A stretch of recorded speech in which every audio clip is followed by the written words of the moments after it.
Hey guys, NAWCQ here. I just got back from the NAWCQ a couple hours ago, and honestly, I did horrible. The worst I've ever done in an event throughout this year.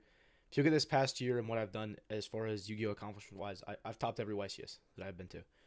Every single YCS this year, I've topped. I really thought that this would be the year that I would go to Worlds. I did not. I did probably the worst out of any person that has played in both the two tournaments. By far, it was not even close. But hey, that's part of the game. But at least I know what I did wrong. This is the deck list that I chose to play for the NAWCQ playoffs. If you guys don't know what the playoffs is basically a competition out of all of the players that participate in United States events throughout the year. The top 16 players, result-wise, whether it's from regionals or from YCSs, get invited to a special tournament the day before nationals. If you were able to get first or second, if you're basically able to make the finals in this tournament, then you're able to get your invite to Worlds. They pay for you to go to whatever Worlds is that year, and you get to participate. That's the main thing that I was focused on. Some major things I want to talk about with my deck list here that I don't even think were incorrect is Malice in the Mirror. This card's okay. It's definitely something that's been a mainstay staple and part of the Malice deck, but it's kind of fallen off in terms of its versatility. A lot of the time you were making this card whenever you got Molcharmy, like you got Fawalost or Pirelliad, and you wanted to go for a really safe board. This is the card you'd search, you'd make Red Ransom search this, set it, and pass. I thought this was not the right move for this event. I thought that having the most non-engine was going to make you win the game. And really, I don't think this was a bad strategy either. If we look at Jibril, he actually was able to get top 32 with the deck, and he also played a very similar deck in the playoffs. This was my match from the NAWCQ playoffs. I played against Nathan Shimada in top 16. It's only a 16-person event, so this is basically the first round. I lost the die roll, and starting off, my hand is 2 Drolls, Nib, Chessy Cat, and backup. It's honestly a really good hand. I'm not sure what he's playing yet, but I had the presumption ahead of time that he was going to be playing Mitsurugi Razio, so I'm definitely not disappointed in my hand. The only thing that makes this a little bit scary is in the draw phase, he starts off with Prayers Tributing the Habakiri. This is like absolutely the worst thing that can happen if your hand is Droll, plus like minimal non-engine to it, but let alone having 2 Drolls, this is the worst case scenario. He tributes the Habakiri, he adds Saji, and then he uses the additional effect to pay 800, specials the Saji from his hand. And then from here, he gets Chainlink 1 Habakiri, Chainlink 2 Saji. He's going to add the Ritual to his hand, and then he's going to add a Murakumo and go to the main phase where he's going to activate Ritual. He's going to summon the Murakumo straight from his hand, tributing 2 from deck. Then he's going to use both of their effects to go ahead and trigger. He's going to summon back the Serpent. He is going to add Prayers to his hand. Since he went ahead and started off with summoning Murakumo, there's no point of adding back the Ritual. He might as well just get Prayers, play a little bit safer than what he has to. From here, he's going to go ahead and overlay 2, make a Duo Drive, and then use Duo Drive's effect to search. This is the worst case scenario for me here.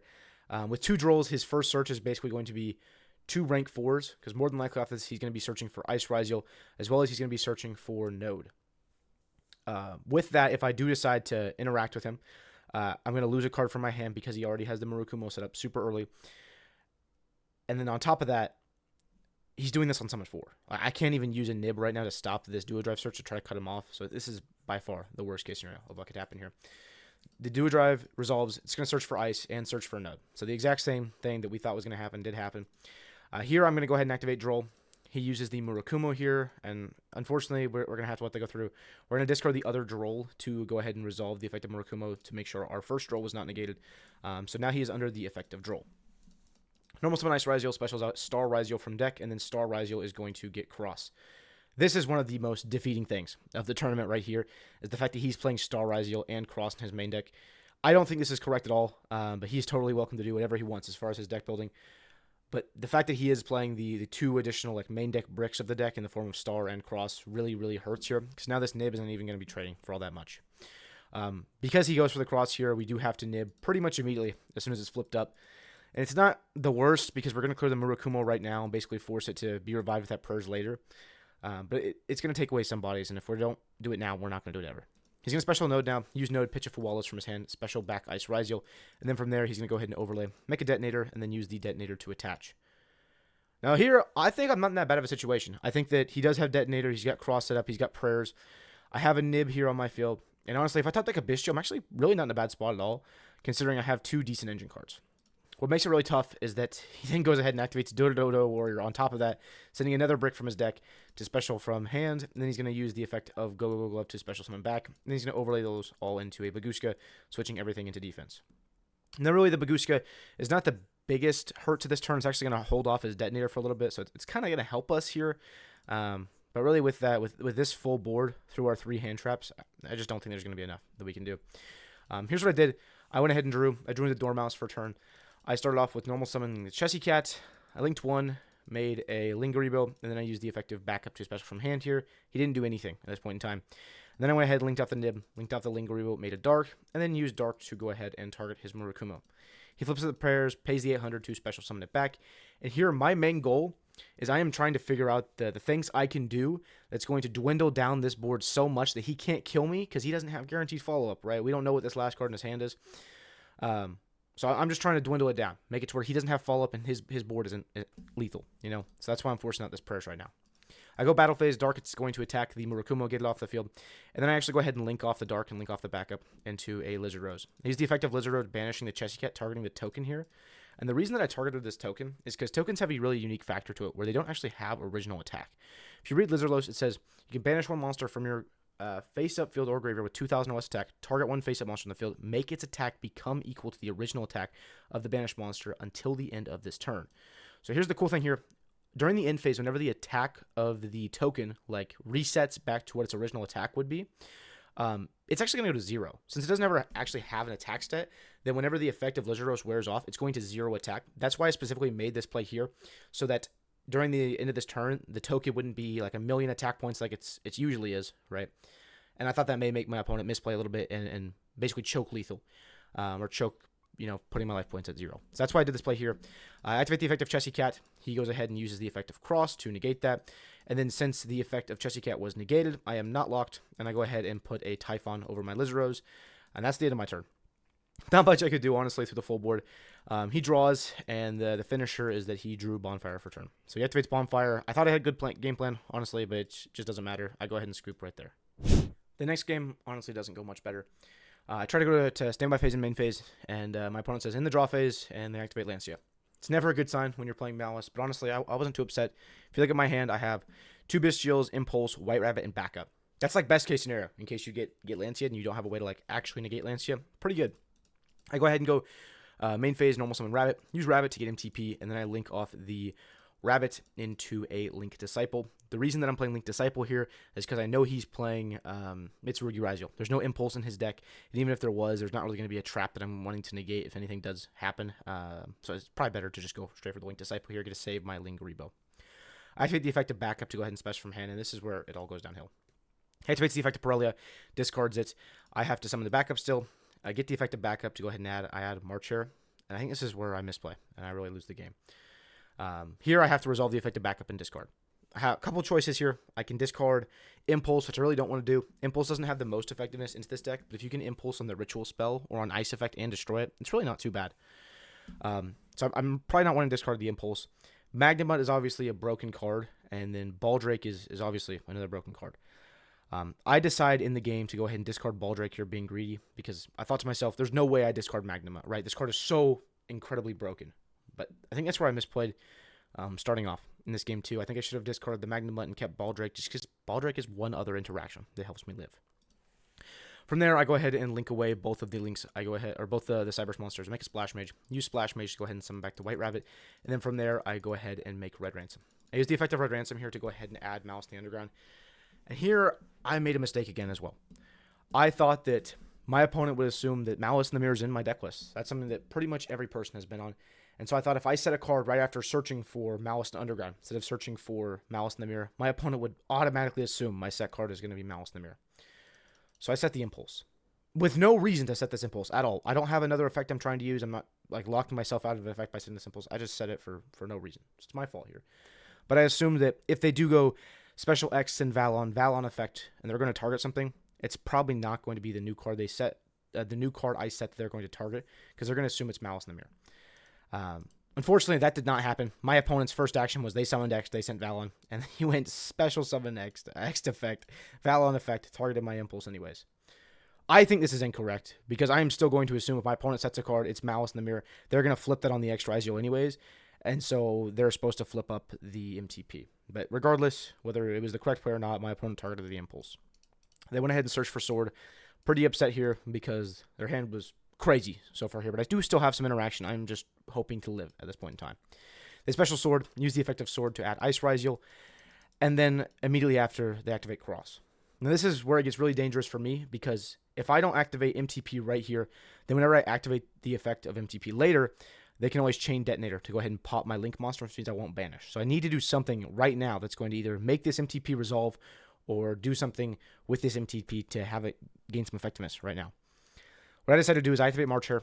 I banish this white rabbit from my graveyard, and I go ahead and put the March Hare right underneath the red ransom zone. I get to trigger the effect of right rabbit as well, special summon back. It doesn't really do anything, but the main reason I'm putting this here in this zone is, for one, it's getting the effect of red ransom to be live to go ahead and switch the attack and defense of everything. But also, the hidden effect of Hare says your opponent can target Malice Link monsters that point to this card with card effects, and so when I do flick up this MTP, he won't be able to detonator pop the Link. So that's why I'm doing this play here. From there, he goes ahead and overlays into detonator, attach, and then he goes ahead and normal summons the Ice Rigel. He summons Ice Rigel into X Rigel. From there, he goes ahead and overlays, makes a King of the Feral Imps. Here, I'm thinking I'm okay. If he's having to make a King of the Feral Imps, it means he probably doesn't have access to the Mitsurugi engine. So if I flip up this MTP here, it resolves, and I banish his King of the Feral Imps. I mean, there's not much more he can do with the Rigel engine. He can maybe make like a Twins to help clear the bodies. He can maybe make like a Castell, shuffle some bodies away, make it a little bit difficult. But with this Magnum in my hand, I'm feeling pretty confident right now, honestly. I go ahead and flip up the MTP, and unfortunately I get ashed. Like, immediately Ash Blossom. My opponent has had the best 3 interactable cards with me so far, as well as hard drawing X Rigel. That just makes it infinitely tough from here. I'm just going to fast forward so we don't have to look at me complain as I get absolutely destroyed here by my opponent. They go King, grab Habakiri, get the Ritual Spell, and then they activate the Ritual Spell. With the Ritual Spell, they summon the Havakiri from their hand, they tribute the Kusanagi, tribute the Serpent, and then they go Kusanagi 1, Serpent 2, special back the Serpent, and they add back Ritual, activate Ritual, tributing the Habakiri here to go ahead and special the Murakumo, use Habakiri, special back, add Prayers, and then they go ahead and destroy my hold field. Overlay now, make a Light Dragon Administer, and at this point, the game's over. He knows this other card in my hand is Malice Underground, so there should be absolutely zero regrets when I activate this Magnum of him just negating it and attacking for game. He attempts to go battle phase. I still attempt to activate the Magnum, which is what you should always do. Even if your opponent is supposed to do something, you can't always put them on the best situation of just saying they're going to do the correct play. Right here, even though Nate Shimada is clearly a great player, he made the playoff, he forgot what this other last card in my hand was. He was playing around like it could be Nib, so he chose not to negate my Magnum, just in case I had a Nib. He lets me actually go ahead and summon Magnum, banishing the Red Ransom. I go Chainlink 1, Chainlink 2, Red Ransom. I pay the 900 life points. He goes Chain, Detonator, blows up my Magnum. I special back Red Ransom, banishing Dormouse here, because my thought with banishing Dormouse is that if he lets me get to a point where I can special back this Dormouse to the field, and I can connect it with my Red Ransom, then the hidden effect of Dormouse is going to make Malice Link monsters that point to this card not be able to be destroyed by card effects. That's why I banished Dormouse here. He doesn't care. As soon as I activate Red Ransom, activate Dormouse, he just detonators it again. Clears the Red Ransom body. I special back the Dormouse, get a search for another field spell. Obviously, that's not helping me right now. But then he goes and activates Light Dragon Administer, pops my Dormouse, and that's game. Unfortunately, there was almost nothing I could do at this point in time. Misplays that I made, possibly putting too much faith into my opponent as to play around certain things like Malice in the Mirror. I should definitely have kept the card in my hand. There was no positive attributes of me just setting that impulse, so that's a misplay on my end. The other thing that I talked about was me discarding this Baldrake here instead of discarding the Magnum. If I would have had Baldrake in that situation, I may have played the turn entirely differently. Having a Baldrake to pair against the King of the Feral Imps may have actually helped me live through that situation instead of my MTP getting ashed. I will say it's not a great situation. It definitely felt like a hand comparison contest at the time, but still looking back on it, there are some things that I could have done better. Besides that, that was pretty much it for my NAWCQ run. I did play the main event. I had a 2-round bye. I played the same deck I played for playoffs. The deck I played for playoffs, once again, I'll throw it up on screen here. It was centered around the best players in the room and me trying to have the biggest edge on them playing the most amount of non-engine. If you look at my deck, there's no Molch Armies in it. I didn't want my deck to get ashed anywhere in it. I didn't play Metal Tronus as a go first card. I didn't play Thrust as a go first card because the cards that I was playing, I didn't want them to be Ash Blossomed. Same as the hand traps. I didn't want my Molch Army to get Ash Blossomed. That didn't work out for the main event. The deck I chose to play just had too many weaknesses into a wider spread of matchups. My losses were definitely controllable, but honestly, I wasn't in the right headspace after losing, and that's just something that everyone's gonna have to deal with. You know, I'm not perfect. I definitely have some good results from this year, but clearly it didn't carry me to where I wanted to be for Worlds. What I will do better is I will definitely take a look at the decks that I'm going to play going forward, and I think that I need to play higher engine count decks. I think that if a better player has more engine, there's a better chance they break the board, even if the board is stronger, than trying to like nickel and dime the opponent to death with hand traps. I think that playing a larger engine would have been better for me for this event, or at least for the main event. But That's what I learned here. Either way, I appreciate you guys watching this video. If you guys have any certain comments or anything like that, please leave them in the comment section down below. I did want to say it was super awesome getting to meet a lot of you guys. I apologize if I was a little standoffish. It was a really rough weekend for me. I did so bad that I literally booked a flight home the next day. I drove up there with friends. I just left them, flew home. They understood, but it was a rough weekend. So I apologize if I was a little bit standoffish. Either way, it was really great meeting so many of you guys, seeing all of you at the NAWCQ. I can't wait for next year. Either way, if you guys wouldn't mind commenting and subscribing, I'd appreciate it. I hope you guys have a fantastic day. Thanks. Bye-bye.